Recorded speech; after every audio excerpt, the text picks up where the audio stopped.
I am just a country bumpkin. While I was up in the mountains gathering herbs, I was suddenly stopped by a refined, aloof woman who brought people with her to block my way. She told me that I was actually the second-generation heir of a wealthy family, that I had lost my memory and wandered outside for 3 years. Now she had specifically come to take me back to the Wong family. I was standing there completely dumbfounded when a row of magical bullet comments suddenly appeared before my eyes. On them it said, "It's over. The male lead has been amnesiac for 3 years, he already married that tribal girl. In the previous life, the female lead, as his fiancée, forcibly brought people to tie the male lead up and drag him back to the Wong family, forcing him to fulfill their engagement. As a result, the tribal girl jumped into the river and killed herself that very day. Who would have thought that after the male and female lead stayed together until old age, the male lead still resented the female lead for forcing the death of the female supporting character? His dying wish was actually that in his next life, he wouldn't want to regain his memory. This time, our big female lead has already accumulated enough disappointment. Since the male lead likes wildflowers by the roadside, then let's respect his choice and wish him well." I glanced at the woman in front of me. With a look of disgust, she said, "I'm not close to you. Your grandfather asked me to come." The next second, I smiled and replied, "All right then, wait here. I'll go get my wife and we'll head back together." As soon as the words left my mouth, the woman in front of me let out a cold snort. Again and again. Chapter 1. Save me. There's a random, ridiculously beautiful woman standing next to me, snorting non-stop, one after another, like the pigs in our village. To stop her, I made awkward small talk. "What's your name?" The woman lowered her eyes and said in a cool voice, "Willow." At that moment, the bullet comments started flooding in again. Sigh. The female lead is so pitiful. They were childhood sweethearts. Who doesn't remember that on his 18th birthday, George pointed at Willow and said he would marry her? The female lead treasured the promise her whole life. So later, even after the male lead fell in love with the tribal girl, the female lead still couldn't let him go. That's why she came to force him to honor the engagement. In their previous life, they treated each other with polite distance for a lifetime. The female lead, a rich young lady who had never lifted a finger to do housework, managed the household for him, washed her hands to cook meals. And what did she get? She never managed to warm the heart of that ungrateful wolf of a male lead, not even until her death. Luckily, the female lead has been reborn. She's already accumulated enough disappointment. In this life, she won't have any entanglements with the male lead. It's all the tribal girl's fault for butting into their relationship. What a shameless homewrecker. What kind of nonsense is this? Mulling over the bullet comments, I returned to the village. A sudden summer wind rose, accompanied by the crisp clinking of silver ornaments. A tribal girl lifted the curtain and walked out. The bullet comments suddenly exploded. One comment read, "Wait, is this the so-called shameless homewrecker? She's breathtakingly gorgeous. Holy crap, I suddenly kind of understand the male lead. She's way too beautiful, cool porcelain skin, peach blossom eyes, and even a tiny beauty mark at the corner of her eye. The bullet comments do have good taste. Anna is the prettiest girl within miles around." Anna's peach blossom eyes glanced at the woman beside me. She smiled gently. "Honey, who's the auntie next to you?" Chapter 2. Under the unknown lady's cold snorts and dark expression, Anna and I returned to the Wong family estate. The moment we stepped through the doors, the elegant lady in front of me threw her arms around me and cried for a long time. My heart tightened with hers, and I couldn't help but tear up as well. That was when I learned that I was the only son of the Wong family. "My name is George Wong." After hearing about what had happened to me, Mother Wong glanced at Anna beside me, who was dressed in distinctive tribal clothing, her slender waist exposed. In a gentle voice, she said, "Thank you for saving my son. Here's 5 million. You can take it and return to your village." I immediately spoke up. "Mom, this is my wife. We're already married." Mother Wong's expression turned serious. "What nonsense are you talking about? Your fiancée is Willow. You two grew up together, understand each other, and your families are perfectly matched." She continued. "Look at her, bare midriff, earrings everywhere. What kind of image is that? Now look at Willow, graceful and refined, intelligent and capable, Mother Wong paused, then said, "In short, whether it's her appearance or her family background, she's impeccable. That's the kind of woman you should marry." I was speechless. The bullet comments started flooding again. Exactly, the female lead is the best. In her previous life, she stayed home as a housewife, an excellent cook, even knitted sweaters and scarves for the male lead. Sadly, she still couldn't warm his cold heart. Another comment read, "In this life, after giving up on him, she's determined to follow the strong female lead path, taking over the company and becoming independent and powerful. Wong family, stay away from our queen. She has no interest in marrying a scumbag." Scumbag. So now I'm the scumbag male lead. I thought about Willow's cold attitude just now and hurried to distance myself from her. However, before I could speak, Willow's clear voice rang out. She set down her teacup, her expression dignified and gentle. With a slight smile, she said, "Auntie, please don't say that. You're making me embarrassed." Behind me, Anna hooked her little finger with mine. Her eyes shimmered with moisture. Unable to bear it, I spoke up. "Mom, Anna saved me. For the past 3 years, she's taken care of me. Let's talk about this later." I smiled and added, "I've been back for half a day already, and I'm starving." I knew Mother Wang wouldn't accept Anna so easily, but Willow didn't intend to marry into the Wang family either. Once I told Mother Wang about Willow's true attitude tonight, she wouldn't think this way anymore. Realizing I was still hungry, Mother Wang finally took her seat. Anna sat down beside me, looking a little wronged. Chapter 3. To welcome me back. The dinner was lavish. One of the dishes, mango shrimp balls, looked pretty good. Anna loves sweets, but she was too shy to serve herself directly, so she carefully picked up a shrimp and placed it into my bowl first. Seeing how awkward and restrained she looked, I couldn't help but feel a pang of heartache. She said softly, "Gio, you eat this." Just as Anna was about to put the shrimp into my bowl, a cold voice cut in. "Housekeeper, please have this dish removed." I was still confused when Mother Wang smiled and explained, "George is allergic to seafood." The housekeeper is new and didn't know. I forgot to remind her. Luckily Willow remembered. Mother Wang shot Anna a glance, her voice rising even higher. "George, when you were little, you and Willow were childhood sweethearts. Don't you remember? You even gave Willow a nickname, Little Bunny. You always made her stay overnight at our house back then. Even now, there's still a room for Willow here." Mother Wang went on and on about the sweet memories of our childhood. The bullet comments started scrolling again. "Oh, what's going on with the female lead? Didn't she say she doesn't care anymore? Why does she still remember that the male lead is allergic to seafood?"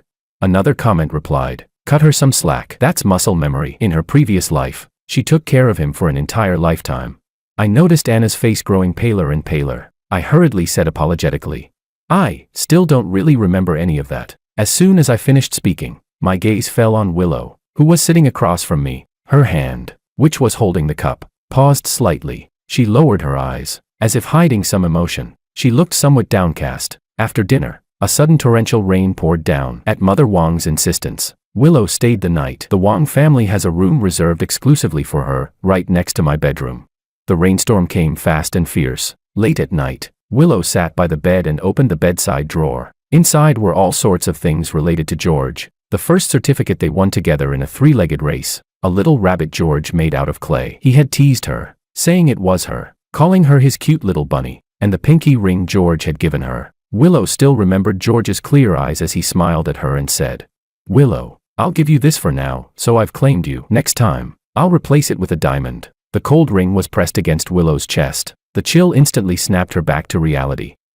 In her previous life, she had worked tirelessly, managing the household day after day. Yet she had never been able to warm George's heart. She still remembered his disappointed voice before he left. "Willow, I don't owe you anything anymore. In my next life, I don't want to regain my memory." Willow thought to herself, "George, in this life, I'll grant your wish. I won't cling to you anymore." She let out a cold snort. She packed all those things into a cardboard box and struck a match. Watching the blue flame lick at the box, Willow revealed a relieved, almost exhilarated smile. "Ah, wait a second. Setting a fire indoors isn't safe. It's a fire hazard." Willow immediately extinguished the flame. She checked inside. Fortunately, the certificates hadn't been burned. Only then did she feel at ease. The bullet comments fell silent for a moment before flooding in again. "Don't tell me the female lead can't bear to let go." Another comment shot back. "Impossible. Absolutely impossible. She's long since given up. Open flames indoors are a safety hazard. Our queen is a clear-headed, independent woman now, not some love-brained fool. She just doesn't want to start a fire. That's all." Another comment added. The flame barely licked the box before it got put out. The next one replied, "Good night, little flame. Hope to see you again next time." Chapter 4. While Willow was wallowing in self-pity, a young girl's aggrieved voice drifted over from next door. It carried a bewitching sweetness in the night. Anna spoke coquettishly. "Gio, will you hold me?" Anna wants you to hold her. "Do the little bells sound nice? When Gio moves, they'll ring." She added softly. That Willow looks so fierce, so cold. Her body definitely isn't as warm as mine. Willow's face instantly turned icy. The bullet comments began scrolling wildly. "Wait, this Anna has way too much service awareness. Where exactly are those bells? It's so hard to guess." Another comment followed. "This is outrageous. In the previous life, Anna wasn't brought back to the Wang family, so this never happened, and now the female lead has to hear this. Someone replied, "Relax, our queen won't care. In this life, she'll just respect his choice and wish him well, stay aloof, act deaf and blind." However, before the bullet comments even finished scrolling, Willow shot to her feet. She pushed open her door and strode across the hall. The elegance and composure were gone from her face. Bang, bang, bang. She pounded on the door opposite hers. The sounds inside abruptly stopped. I hurriedly threw on a coat and opened the door. Standing outside, I looked at Willow's dark expression in confusion. "What's wrong?" I asked. Willow's face was as cold as unmelting frost. Her voice was tight with restrained anger. "George, even if you've lost your memory, I have the obligation to remind you. The formal announcement of the broken engagement between our two families has not yet been released. I am still your fiancé. The Wang family and the Liu family are both prestigious households. If such indecent noises were overheard by the staff and spread outside, tomorrow's stock price would be affected. Please conduct yourselves with dignity." She bit down especially hard on the last few words. I instantly felt embarrassed. We had been married for 3 years. We're adults, this is normal. But she was right. It really wasn't appropriate. I said awkwardly. "Sorry, we'll be more careful." "You'd better," Willow replied coldly, then turned to leave. From behind me, Anna lazily said, "I want some water too. I'll walk Auntie back on the way." Anna slipped on my coat and followed her out. When the two of them reached Willow's door, Willow suddenly turned around. The noble, indifferent look on her face was now filled with disgust. In a voice only the two of them could hear, she said to Anna, "Shameless." Anna froze for a moment. Willow pressed further, her tone sharp with hatred. "Have you no dignity at all?" Anna's eyes curved as she smiled. She let out a soft laugh. "I have the capital to act this way. It's better than being some menopausal old woman." At the moment Willow turned away, Anna's fingers moved ever so slightly. The bullet comments exploded again. "Holy crap, that backwater tribal homewrecker cast a goo creature. Wait, she really knows witchcraft." "Don't panic, everyone. It's just a love goo. It'll only make the female lead burn with desire at night. As long as our queen stays strong, cuts off love and emotion, the goo won't affect her." Another comment appeared. "Our queen is as detached as a chrysanthemum in autumn. She'll definitely be fine." The author explains that a goo creature is a kind of sorcery practiced by certain minority tribes, in which insects are used to control people. Chapter 5. The moment I heard that Anna had cast a goo creature on Willow, I immediately demanded that Anna hand over the antidote. Anna lowered her head like a pitiful little kitten. Her eyes were moist as she said, "Gio, she was the one who insulted me first. I just wanted to teach her a lesson." Would someone as dignified and refined as Willow really insult people? Anna can be sharp-tongued and sly. I couldn't help but doubt her. Seeing the suspicion in my eyes, Anna looked even more wronged. She bit her lip, turned her head away, and said in a trembling voice, "Anyway, I don't have an antidote." I felt helpless. I stood up, intending to check on Willow. Anna, sitting by the window, tugged at my sleeve. She looked up at me, her eyes shimmering. "Gio, as long as Willow has no feelings for you, she'll be fine." I recalled what the bullet comments had said, that Willow was detached and indifferent. As serene as a chrysanthemum, she should be fine. Anna wrapped her arms around my neck, her voice slightly husky. "All right, Gio, let's go to sleep. Anna will be good. I won't make any noise." Just as I was about to relax, the bullet comments panicked. "That vixen is harming our queen. The female lead is delirious from the burning heat. She's rolling around on the bed, slapping herself to stay awake. So pitiful. Sob, sob, sob." Another comment followed. "When is the plot twist coming? I don't want to see the female lead suffer anymore." True, everyone has desires. It was normal for Willow to be affected by the goo. I hadn't thought it through carefully enough. I gently removed Anna's arms and said calmly, "The antidote. Anna, you know I won't repeat myself a third time." Anna blinked her peach blossom eyes. Most of the time, her more malicious side took over, but she always listened to me. She slipped off her silver bracelet and placed it in my palm, speaking softly. "Just brush it against her face and it'll be fine. Gio, come back quickly." With the antidote in hand, I walked next door. As I reached the door, I heard Willow's voice. Unlike her usual cool tone, it was low and husky now, as if she were suppressing something. I knocked and said, "Willow, I've brought the antidote." The moment I pushed the door open, a soft body collided into my arms. I staggered back 2 steps and fell onto the sofa, barely having time to react. Willow bit down on my shoulder. It was almost a retaliatory bite. Her voice trembled as she said, "That bitch, how did she seduce you?" Her voice broke. I felt a tear fall onto my shoulder. The effect of this goo is way too strong. I quickly lifted the bracelet and brushed it against Willow's cheek. We waited a few seconds. Our eyes met. Her pupils were dark and unfathomable. like an undercurrent swirling silently beneath the surface. Impossible to read. The next second, footsteps echoed from outside the bedroom, Anna's. Willow seemed to hear it. She swiftly locked the bedroom door from the inside. Then, right in front of me, she threw the key out the window. I looked at her. Her cheeks were flushed, her breathing uneven. The antidote didn't work. I started. Hey, you. Before I could finish, she wrapped her arms around my neck and kissed me. She said, when you're young, you don't realize the charm of a mature woman, and mistake a naive girl for treasure. Can that little girl really take care of you?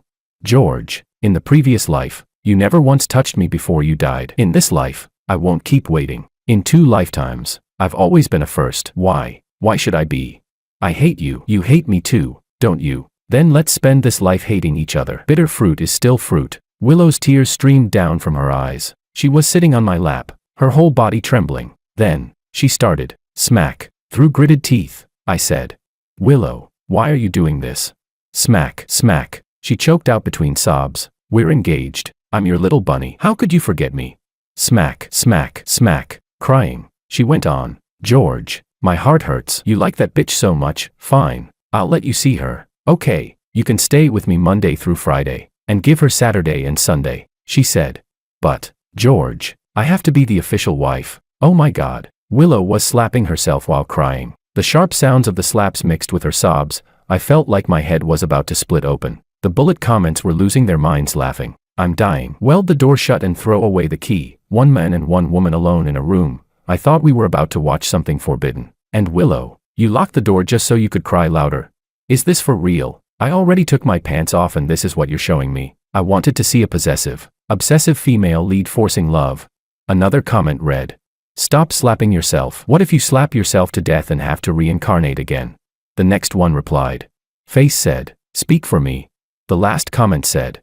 Seriously, Willow's like this and the male lead can still stay composed. Are you even capable? Never mind, you're actually a gentleman. I was speechless. Chapter 6. I quickly pulled her into my arms, stopping her from hitting herself. She quieted down instantly, like a small, broken animal that had finally found a place to belong. She leaned against me and gently rubbed her cheek against my palm. Her tears were still damp and warm. Time flowed silently. After about half an hour, I felt her trembling body gradually relax. The frightening flush on her skin slowly faded. The effect of the goo poison had finally passed. Willow, still in my arms, shifted slightly. Then her body suddenly stiffened. I lowered my head just as she looked up, our eyes meeting. Willow sprang out of my embrace. Because she moved too quickly, her head knocked hard against the cabinet behind her with a dull thud. Tears welled up from the pain, but she stubbornly endured it without making a sound. She quickly turned her back to me, fumbling as she straightened her clothes. Then, seemingly out of nowhere, she produced a compact powder case.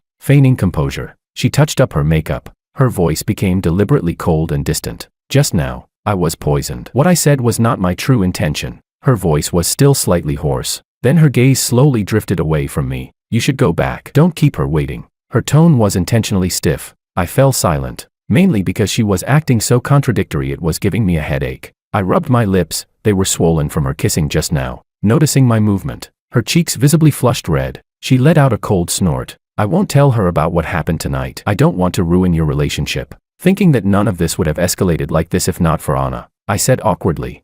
I'll make it up to you. But Willow misunderstood. She immediately flared up in anger. You think I'm threatening you? You think I'm some mistress trying to claw my way into position? What kind of person do you take me for? I hurried to explain. That's not what I meant. But she wouldn't listen. Lifting her chin proudly, her phoenix eyes cold and noble, she declared on her own. George, I'm not some naive, love-brained fool. I can cook and manage a household, but I can also carve out a world of my own. I won't stoop to fighting over a man out of jealousy. Chapter 7. After Willow left the Wong family. As the heir to the Wong family, I began taking over the family business. Anna stayed by my side. Father Wong and Mother Wong couldn't accept her. The rest of the Wong family couldn't accept her either. Anna understood this perfectly well. The lively girl from the village gradually grew quieter. I could clearly feel that she wanted to learn finance, learn management. She even wanted to learn cooking and tea ceremony properly so she could take better care of me. But she wasn't suited for any of it. The Anna in my memory was a breathtaking girl stepping out of the mountain mist. Now she was becoming more and more subdued, like a little butterfly drenched by rain. I began to feel sorry for her. One night, very late, I returned to the bedroom after finishing some documents, only to find that Anna was still awake. She was sitting on the floor, surrounded by a circle of lit candles. In the middle was my laptop, its screen filled with red and green stock K-line charts, and in her hand, she was holding a purple toad, muttering incantations under her breath. I was startled, afraid she was about to harm someone again. I hurriedly asked, "Anna, what are you doing?" Anna looked up at me, the corners of her eyes slightly raised, her gaze bright. "Gio, I'm calculating the market trend for you. I've been feeding this fortune-attracting toad for 5 days. Just now it jumped 3 times toward the water basin. Gio, if you buy shares of Orange Technology, they'll definitely rise." I looked at the toad hopping in place. The toad stared back at me. Ribbit. I felt like laughing, but after the laughter came a wave of bitterness. Anna didn't understand any of this. She only knew that I wanted to make money, that I wanted the Wang family to prosper. So she overextended herself, raising goo creatures to help me. It made me feel a little sad. Anna had always been proud. It was only after following me out into this world that she tasted what inferiority felt like, especially after attending banquets with me. She didn't understand dining etiquette. She didn't understand wine tasting. Sometimes when I was discussing business, she would be left standing alone. Someone must have mocked her, because when we returned home, she would rip off her evening gown and fling it aside. Barefoot, dressed in her meow attire again, her aggrieved eyes glistening, she said, "Gio, I'm not as good as Willow. She's well matched with you. She can help you manage the company and has so many topics in common with you," she said. "Anna only knows how to sing mountain songs, braid headpieces, and cook for you." She walked over and buried herself in my arms. As if suppressing some deep sorrow, she took out a red pill. Her voice trembled as she said, "Gio, this is a love-forgetting pill refined from poison insects. As long as you eat it, all feelings will be forgotten. Anna doesn't want to hurt anymore." Her voice was eerie and fragile at the same time. I was startled and quickly asked, "Anna, you're going to take it?" Anna looked at me and shook her head. A flash of malice crossed her beautiful eyes as she said slowly, "Gio, I mean, why don't we give it to Willow? That way she won't keep thinking about you or those people who laugh at me. We can give each of them one. Let them all become idiots." The bullet comments instantly exploded. "Unbelievable, unbelievable. Breaking Bad is here." Another comment read, "Devoted female lead. Just wait another lifetime." And well, the homewrecker does look pitiful, though it's kind of funny too. Chapter 8. Just as I had thrown myself into expanding the Wang family's business after returning home, Willow was doing the same. She worked overtime relentlessly, took on major projects, as if trying to prove something. Since the Wang family and the Liu family had long been business partners, it was inevitable that we would cross paths in the corporate world. Whenever I saw Willow, she was poised and dignified, her temperament cool and untouchable. Just as the bullet comments had predicted, she had truly become an independent leading woman. While I was silently respecting her and wishing her well, the Wang family received a marriage alliance proposal from the Liu family. The conditions offered by the Liu family were extremely generous, impossible to refuse. 30% of the shares. I couldn't quite understand Willow anymore, so I took the initiative to ask her out for a private talk. We met at a highly discreet private club. I brought Anna with me. When Willow saw Anna following behind me, her phoenix eyes swept over her briefly. She didn't even bother lifting her eyelids fully. In a cool voice, she said, "Next month, our families will proceed with the marriage alliance. The Liu family is willing to offer 30% of the shares as a gesture of sincerity. Of course, if you refuse, then for the South City project, Wang Corporation can look for another partner. But when Wang Corporation's cash flow collapses and you come begging me later, the terms won't be this generous," she continued.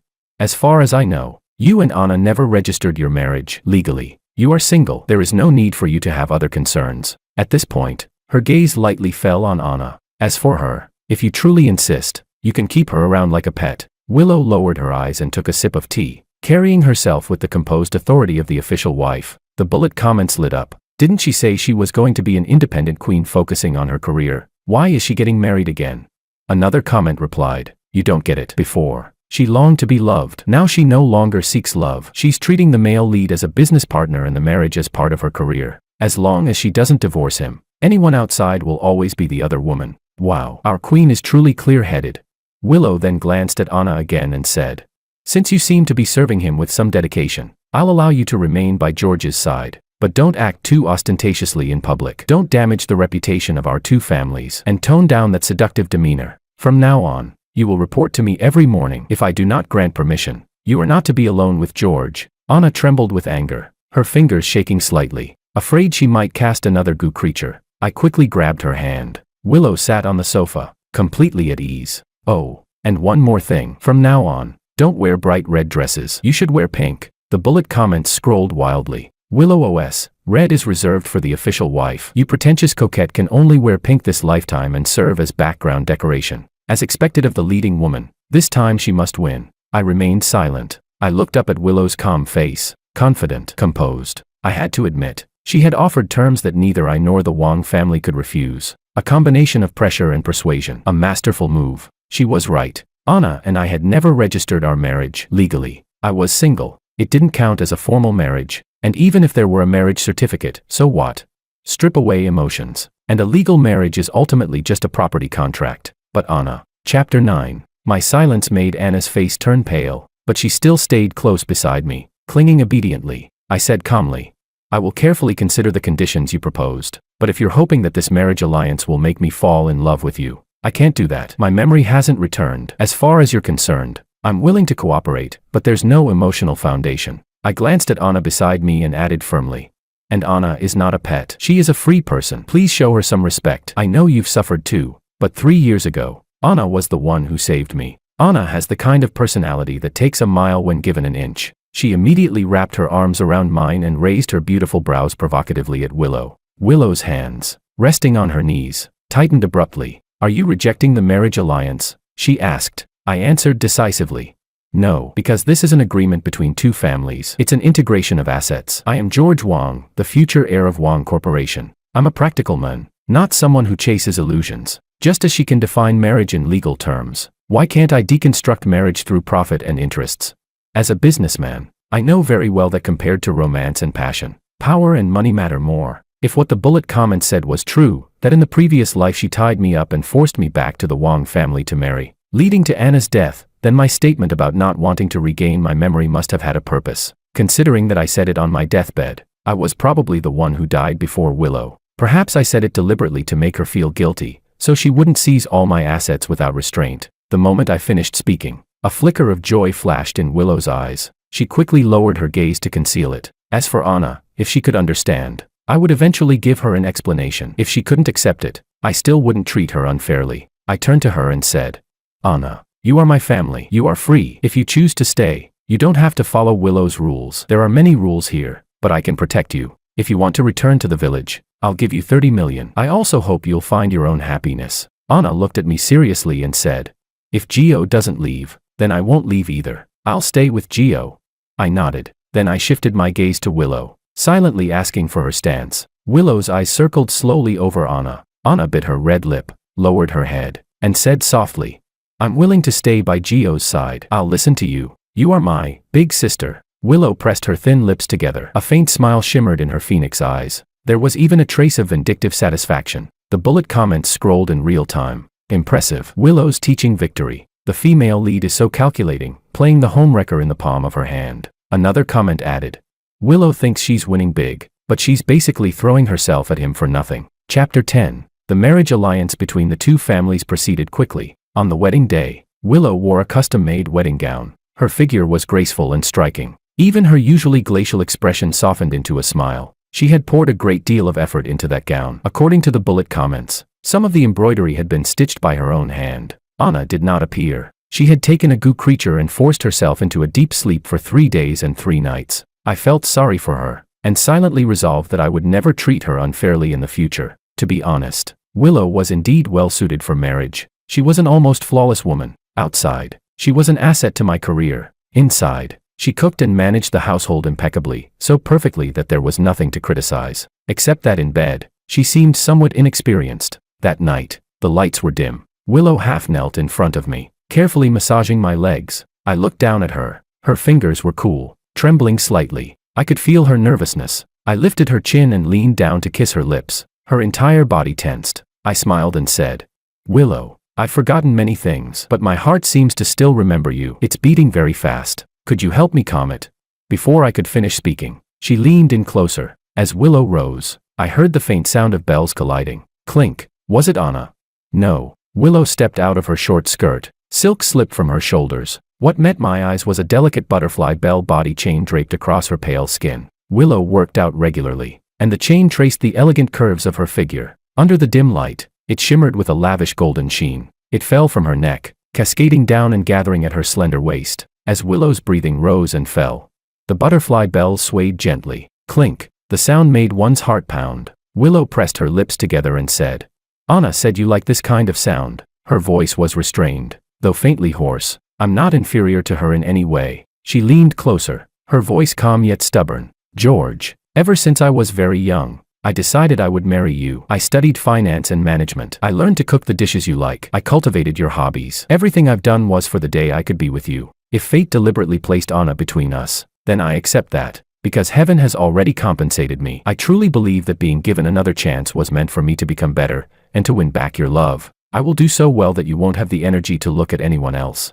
The bullet comments began scrolling again. "You can't step into the same river twice, but the female lead insists on repeating history. Female lead in the first second, this life I'll respect his choice and wish him well. Next second, I will win back your love and make you see no one else." Another comment read, "Wait, doesn't anyone think she's calculating? Anna wears silver, and since she sees herself as the official wife, she wears gold." As the comments flashed by, Willow placed the end of the chain into my palm. She said softly, "My loyalty, my pride, everything I have, tonight, I entrust all of it to you. I have no regrets." Chapter 11. Extra story. Last night was a bit too ridiculous. Anna, trying to win favor, insisted on performing one of her mountain song dances. Only, as she danced, the atmosphere gradually changed. Recently, Willow Lu had been planning to transition the Lu family's business toward the Wang family. She wanted a child, so the child would have the best possible security. So she had been coming home very late. When she returned that night,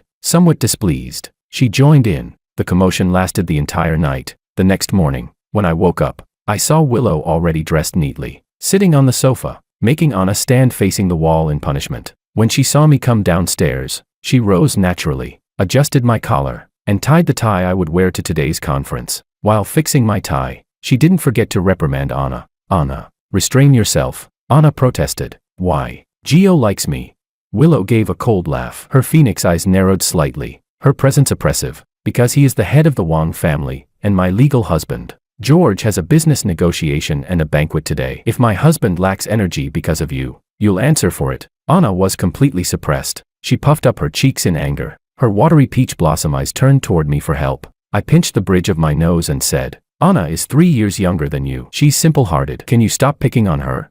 Willow's hand paused. She let out a cold snort. "Fine, you may stand up for now. I'll deal with you later." Anna immediately ran to me and wrapped her arms around mine. Acting spoiled, she said, "No need for you to intervene. I'll punish myself tonight." Well, that night, Anna did indeed reflect on herself. In the 5th year of our marriage, we had a son. He was cheerful and lively. His name was Mario. When he turned 3, Willow and I took him to an interview for the most prestigious kindergarten. The interviewer asked about his family members. Mario sat upright in his chair, blinking his big eyes as he spoke loudly. "Thankfully, we had rehearsed this question at home," he said. "I have a daddy and a mommy. Mommy teaches me to read, write, and play the piano." Suddenly, the little chubby boy tilted his head, blinked, and held up 2 pudgy fingers. In a sweet, innocent voice, he declared, "Oh right, I have 2 mommies." "What the?" I quickly signaled Willow to cover his mouth, but the child, oblivious, continued loudly, "The bad mommy makes me learn English and always hogs daddy. She won't let daddy tell me bedtime stories. And not only that." Mario suddenly lowered his voice, looking like a tiny adult gossiping. "The bad mommy always makes mistakes. Last time I heard mommy say she did something wrong and asked daddy to punish her however he wanted. The next day I asked what she did wrong, but she wouldn't tell me. PFF. I nearly spat out the mouthful of water I had just taken. Willow's ears turned bright red instantly. Her cool, beautiful face changed color. The interviewer's expression toward us shifted immediately. Willow hurried to explain. "That is part of our family's unique educational approach." But Mario wasn't finished. His eyes lit up, and his tone suddenly became cheerful again. "I also have a pretty mommy. Pretty mommy is the best. She catches lots of colorful bugs for me to play with, and she secretly gives me chocolate. She can even leap across rooftops. I like pretty mommy the most." The interviewer looked utterly confused. Willow bit her lip, then revealed a graceful, composed smile. She said, "The child was talking about our nanny. She's relatively young and dotes on him too much, so he got the wrong idea. When I get back, I'll definitely set the household straight." The words, "set the household straight," were spoken through gritted teeth. The bullet comments were laughing like crazy. Some bullet comments read, "Unbelievable. The female lead can still keep the situation under control for now. When she gets back, She'll punish her son and make him copy texts together with Anna. The female lead said it's all because Anna is uneducated, always filling her son's head with all sorts of nonsense.